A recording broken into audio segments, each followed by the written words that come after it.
Ticket, और वो भी 50 दिन पुराना टिकट सुरक्षित रखा हुआ है। ये बहुत सारी चीजों को अचरज में डाल रहा है। और साथ में 2 वीसीआर है। इसी के साथ सवाल उठने शुरू होते हैं, और सबसे बड़ा सवाल जो उठकर आता है वो ये है, इसके पास फर्जी आधार कार्ड है, इतना धड़ल्ले से ये अपने आप को बेझिझक तरीके से झूठ बोल रही है, ये बिना ट्रेनिंग के पॉसिबल नहीं है। पुलिस भाई साहब जैसे। हेलो गाइस, कैसे हैं आप सब? आशा करती हूँ आप सब अच्छे होंगे। आज मैं फिर से हाजिर एक नई वीडियो के साथ। अगर आपको मेरा वीडियो देखने के बाद अच्छा लगे तो एक लाइक जरूर कीजिएगा। चैनल पर नए हैं तो प्लीज सब्सक्राइब कीजिएगा, ज्यादा शेयर कीजिएगा। आज हम बात करेंगे एक ऐसी वीडियो के बारे में जिसे सुनकर आप भी हैरान रह जाएंगे और सोचेंगे कि ये सब चीजें सचमुच में हो रही हैं क्या। तो वीडियो को स्किप मत कीजिएगा, पूरा देखिएगा। और ये जो मोहतरमा है वो आपको पूरा वीडियो पर दिखाएंगे, तो मैं इस वीडियो को आपके साथ शेयर करूंगी। तो वीडियो में बहुत सारी ऐसी चीजें हैं जिसके खुलासे होने वाले हैं, तो आपसे रिक्वेस्ट है कि वीडियो को स्किप बिल्कुल मत कीजिए, पूरा देखिए। तो आइए देखते हैं वो वीडियो। टिकट, और वो भी 50 दिन पुराना टिकट सुरक्षित रखा हुआ है, ये बहुत सारी चीजों को अचरज में डाल रहा है। और साथ में 2 वीसीआर है। इसी के साथ सवाल उठने शुरू होते हैं, और सबसे बड़ा सवाल जो उठकर आता है वो ये है, इसके पास फर्जी आधार कार्ड है, इतना धड़ल्ले से ये अपने आप को बेझिझक तरीके से झूठ बोल रही है, ये बिना ट्रेनिंग के पॉसिबल नहीं है। पुलिस भाई साहब जैसे ही पता चलती है, पुलिस का पता चल गया, सचिन सीमा को भगा देता है कि भाग सीमा, पुलिस आ रही है। सीमा फरार। 4 भाई साहब जब सीमा को ढूंढा जाता है तो सीमा अपने बच्चों समेत फरार रहती है, और वो हरियाणा के वल्लभगढ़ में पकड़ी जाती है। वल्लभगढ़ में पकड़ी जाती है। 4 जुलाई को पिता नेत्रपाल सीमा को गिरफ्तार करके, सचिन को गिरफ्तार करके पुलिस कोर्ट ले जाती है। इंटरेस्टिंग बात देखिए कि ये महिला जब पाकिस्तान से मतलब नेपाल में उतरती है तो भाई साहब नेपाल का सिम कार्ड यूज करती है, पाकिस्तान का नहीं यूज करती है। और तो और आप में से कितने ही लोगों के अंदर यह साहस होगा कि वो किसी के साथ जब ट्रेवल कर रहे हो, ये जब नेपाल में काठमांडू से लेकर पोखरा तक की यात्रा पे आती है तो भाई साहब ये सचिन को व्हाट्सएप कॉल करती है। आपको पता होना चाहिए व्हाट्सएप कॉल बिना सिम के भी हो जाता है। तो व्हाट्सएप कॉल करने के लिए इसने वाईफाई का उपयोग किया। वाईफाई का उपयोग बस में कहां से हो गया? इन्होंने एक सवारी से कहा भैया अपने मोबाइल से हॉटस्पॉट बनाइए। उन्होंने हॉटस्पॉट बनाया। हॉटस्पॉट बनाकर इन्होंने सचिन से बात की है। गजब हो रहा है भाई साहब, क्योंकि जब सिक्योरिटी एजेंसीज बॉर्डर पर इनसे पूछती हैं इंडिया में जाने से पूर्व कि बताइए आप इंडिया में कहां जाएंगी, किसके साथ हैं, तो कहती है बच्ची की तबीयत खराब है, हॉस्पिटल दिखाना है, जल्दी जाने दीजिए। इनके पापा जो हैं वो इंडिया रहते हैं। पुलिस भी महिला को देखकर डाउट नहीं करती। सामान्यतः यह होता है कि परिवार को देखकर, बच्चों को देखकर, महिलाओं को देखकर थोड़ी नरमी बरती जाती है कि यार ये आदमी कोई इतनी खुराफात थोड़ी करेगा, इसके 4 बच्चे हैं, इसके पीछे इतना ज्यादा स्ट्रेस लेने की जरूरत नहीं। और इसलिए सिक्योरिटी एजेंसीज के पास कोई लिखित में ये क्लॉज नहीं है कि महिलाओं को चेक नहीं करना है, लेकिन वो ये मानकर कि महिला है, बच्चे हैं, छोड़ो यार जाने दो, होगा परेशान महिला है, जाने दो भाई साहब। इनको बॉर्डर क्रॉस कराकर इंडिया में एंट्री करा दी जाती है। ये इंडिया में एंट्री करती है भाई साहब। भारत के एक जेम्स बॉन्ड है, उम्मीद है आपको पता हो, नाम है उनका अजित डोभाल। आपको मालूम होगा डोभाल साहब आईपीएस सर्विसेज में थे, फिलहाल भारत के एनएसए हैं, यानी कि नेशनल सिक्योरिटी एडवाइजर हैं। वो पाकिस्तान में 7 साल तक, जब वो आईपीएस बन चुके थे तब पाकिस्तान में 7 साल तक अपना धर्म बदलकर, यानी कि जो व्यक्ति हिंदू धर्म का है वो पाकिस्तान में मुस्लिम बनकर रहता है और मुस्लिमों के सारे रीति रिवाज फॉलो करता है, पाकिस्तान की एक एक खुफिया जानकारी भारत को भेजता है और 7 साल तक वहां रहने के बाद वापस भारत आ जाता है। और भारत आकर के भारत में, चूंकि वो तो अंडर कवर एजेंट के रूप में गए थे, भारत सरकार को सारी वो जानकारियां आकर के दे देते हैं कि पाकिस्तान में चल क्या रहा है।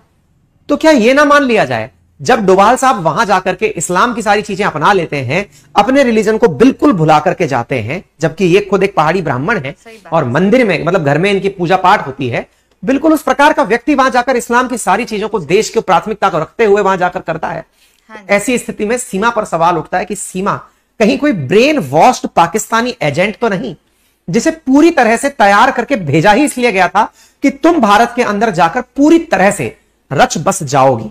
ये तो भला हो उस वकील का जिसने शादी कराने से पहले इनके डॉक्यूमेंट चेक कर लिए और उसे डाउट हुआ कि डॉक्यूमेंट में कुछ गड़बड़ है। भाई साहब सिक्योरिटी एजेंसीज भी जिसे चेक ना कर पाई, वो तो वकील साहब पकड़ लिए और वकील साहब ने पुलिस को बताया कि साहब मामले में गड़बड़ है। और इंडिया आने की स्टोरी तो गजब रोचक है। क्या गजब रोचक है साहब? काठमांडू एयरपोर्ट पर जब ये उतरती हैं, उसके बाद में ये पोखरा तक 400 किलोमीटर की यात्रा 28 घंटे बस में लेकर करती है, क्योंकि वो हिमालय की पहाड़ियों में चलती हैं बसें, बहुत देरी से समय लगता है उसमें। बस में लेकर चलती हैं, बच्ची की तबीयत खराब हो जाती है। बच्ची की तबीयत खराब होना इनके लिए तो एक सिद्ध मतलब वरदान सिद्ध होता है। और इंडिया में एंट्री करके सचिन के साथ मिलते हैं। मुझे लगता है सचिन जो आज 22 साल का है 2023 में, 2019 का प्यार है भाई साहब, नाबालिग था भाई साहब। 18 साल का सचिन भाई उस समय पर, जब सीमा जो है वो 23-24 साल की रही होगी, आप समझ रहे हैं। सचिन ने शायद इतने दिन का इंतजार किया होगा, अरे कानूनन रूप से हमें 21 साल का तो होने दो, बॉर्डर क्रॉस कराने में तो सही है कि हम झेल लेंगे इंडिया के कानून, क्योंकि मेन स्ट्रीम मीडिया है, तुम्हें रातों रात वीरजारा बना देगी, लेकिन हमारी शादी के लायक तो हमें होने दो। तो सचिन शादी के लायक हुए और 22 साल के जब हो गए हैं तो सचिन शादी करने के लिए इनको ले आए हैं। खैर कोई नहीं जी, यहां पर सुरक्षा बलों ने 13 मई को इनको बॉर्डर क्रॉस करा दिया। ये यहां आ गए, सुरक्षा बलों ने खुद ने हाथ पकड़कर नहीं किया, लेकिन जहां तक हम समझ पा रहे हैं, क्योंकि हम सिक्योरिटी एजेंसीज के साथ में भी अगर बातचीत करें, खुद भी जानते हैं इन चीजों को, थोड़ा सा लीनियंट होते हैं कि ठीक है यार, लेकिन उन्हें क्या पता था, ये तो बता रहे हैं घरवार बेच के आ रही है, क्या पता पाकिस्तान ने यह नया तरीका ढूंढा हो कि यार ये अगर इस तरह से आ रही है तो इसका तरीका जांच लो कि क्या करना है। ठीक है साहब। फिर साहब ये सचिन के साथ में अपने परिवार के साथ सीमा जो है वो एक जंगल में मिलने जाती है। जंगल में सीमा को मिलाया जाता है सचिन के द्वारा अपने परिवारजनों से और कहा जाता है कि देखो ये तो लड़की है, पाकिस्तान से आई है, 4 बच्चे साथ लाई है, घर वाले शौक, सचिन रॉक। ऐसी स्थिति में फिर बात होती है कि चलो भाई जब सरहदें बॉर्डर क्रॉस करा के ले आई हैं तो ऐसी स्थिति के अंदर आइए कोर्ट लेकर चलते हैं, वहां शादी करवाएंगे। ले जाते हैं साहब इनको कोर्ट और वहां जाकर शादी करवाई जाती है। अब कोर्ट में जाने से पूर्व ये पता नहीं है, फिल्मों में देखा है कि कोर्ट में गए और जाकर के जज साहब पूछते हैं कि हाँ भाई बताओ किसको किससे शादी करनी है, साजा शायद, लेकिन ये भूल गए कि कानूनी प्रक्रिया के अंदर वकील भी लगता है। और वहां वकील साहब ने जब इनको देखा तो वकील साहब को जैसे ही पता चला कि मामले में गड़बड़ है, वकील साहब एकदम शॉक। 30 जून को बुलंदशहर में कोर्ट मैरिज ये करने वाले थे, वकील साहब आ गए सदमे में और उन्होंने कहा कि सुनो भाई, तुम्हारा पाकिस्तानी आधार कार्ड है, कृपया करके मुझे पुलिस को सूचित कर लेने दो, तुम्हारी शादी होगी, मेरी घर की बर्बादी हो जाएगी, मैंने ये गलत काम कर दिया। तो भाई साहब 30 मई को जाकर के इनके बारे में सूचना दी जाती है कि साहब ये इस तरह का कारनामा हो गया। पुलिस आती है, पुलिस इनको साथ लेकर चली जाती है कि अरे ये क्या हो गया, हम लोग खामखाही बीएसएफ को बॉर्डर पर खड़े करके रखे हुए हैं, हमारे जवान बेचारे दिन रात इतनी मुश्किलों से बॉर्डर की हिफाजत कर रहे हैं, क्या पाकिस्तान से इंडिया आना इतना आसान है क्या? दुबई जाओ, दुबई से नेपाल आओ, नेपाल से इंडिया हो। हाँ जी, नेपाल और इंडिया के बीच में बॉर्डर बिल्कुल घर परिवार का सा है। हम ये मानकर चलते हैं कि नेपाल में हमारे रिश्तेदार, नेपालियों के भारत में रिश्तेदार, बहुत आसानी से आना जाना ट्रांजिट होता है। और इतना आसान है तो मुझे लग रहा है कि बहुत सारे पाकिस्तानियों को तो एकदम अपॉर्चुनिटी मिल गई होगी कि सीमा तुम संघर्ष करो, हम तुम्हारे साथ हैं, हम भी शादी करके ही अब अंदर आएंगे, हनी ट्रैप में नहीं फंसाएंगे।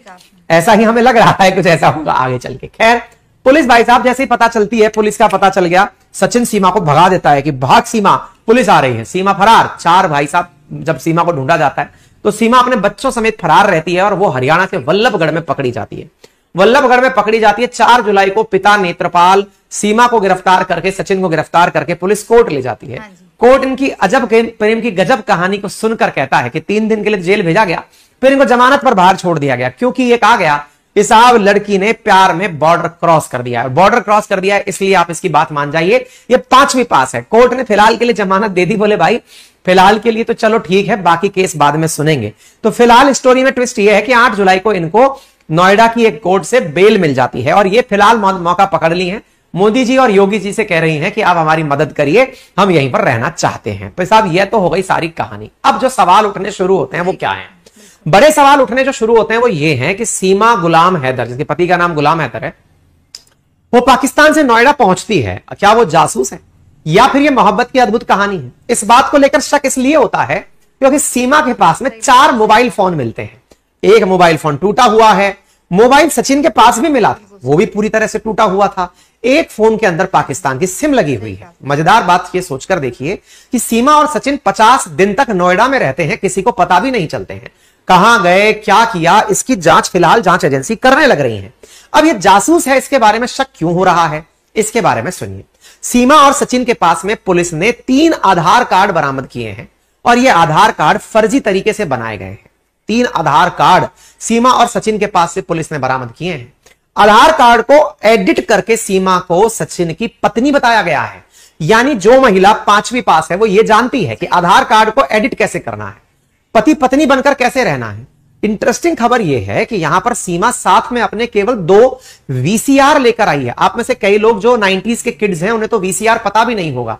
एक जमाना था जब आप लोग पेन ड्राइव और नेटफ्लिक्स वाले बच्चे हैं, इससे पहले सीडी आती थी, इससे पहले वीसीआर आया करता था भाई साहब। घर के अंदर एक बहुत बड़ा टीवी सा आता था, उसमें एक बड़ी सी कैसेट डालते थे जिसमें वीसीआर चलता था, फिल्म चलाई जाती थी। सीमा कहती है कि हमारी शादी की वीसीआर है, यानी कि वो अपने शादी का सर्टिफिकेट साथ लेकर आई है कि गुलाम से हमारी शादी हुई थी, लाइटली मत ले लेना, विश्वास करो। लेकिन पुलिस भाई साहब इस बात से भी घबरा रही है कहीं ऐसा ना हो कि ये वीसीआर एडिटेड हो और इसमें कोई ऐसा मैसेज हो जो कि इंडिया पहुंचाना हो, इस बात को लेकर के भी अब पुलिस एजेंसियां जांच के दायरे में है कि ये चल क्या रहा है।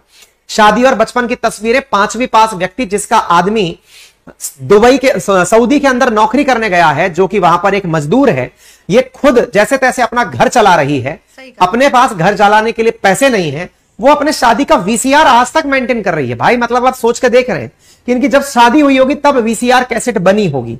ये अपने आप में बहुत सारे लोगों को असमंजस में डाल रही है। पुलिस इस कैसेट की जांच कर रही है। पुलिस की तरफ से आईबी, एटीएस सभी लोग अब इस बात की घंटों पूछताछ कर रहे हैं। सीमा के पास जो मिले हुए सामान है उसमें एक सिम कार्ड, एक टूटा हुआ मोबाइल फोन, एक परिवार रजिस्ट्रेशन सर्टिफिकेट, 4 जन्म प्रमाण पत्र, एक मैरिज रजिस्ट्रेशन सर्टिफिकेट, 3 आधार कार्ड और एक गवर्नमेंट ऑफ पाकिस्तान नेशनल का डेटाबेस का इसके पास में एक रजिस्टर्ड अथॉरिटी, जैसे अपने आधार होता है ऐसे पाकिस्तान आधार कार्ड मिला है। 6 पासपोर्ट मिले हैं। इंटरेस्टिंग सोचिए, आप में से अगर मैं पोल कराऊं और ये पूछूं कि आप में से कितने लोगों के पास पासपोर्ट है, संभवतः आप में से रिजल्ट नेगेटिव में आएगा कि भाई साहब अभी सोचा नहीं हमने। कुछ ही परसेंटेज लोग मिलेंगे जो पासपोर्ट और वीजा लेके घूम रहे होंगे। और तो और यात्रा करनी है तो वैक्सीनेशन सर्टिफिकेट चाहिए, इनके पास वैक्सीनेशन सर्टिफिकेट भी है। इतना ही नहीं, बस का टिकट भी है। आप में से अगर मैं ये पूछूं ना कि 50 दिन पहले आप कहां गए थे, उसका टिकट दिखाइए। आप 50 दिन छोड़िए, मैं कल आपसे पूछूं ना कि आपने अगर एटीएम से पैसा निकाला था, उसकी स्लिप दिखाइए कहां है, संभवतः आपके पास नहीं होगी। आप बस जेब यूं यूं तो करेंगे और कहेंगे यार सर सॉरी वहीं गिरा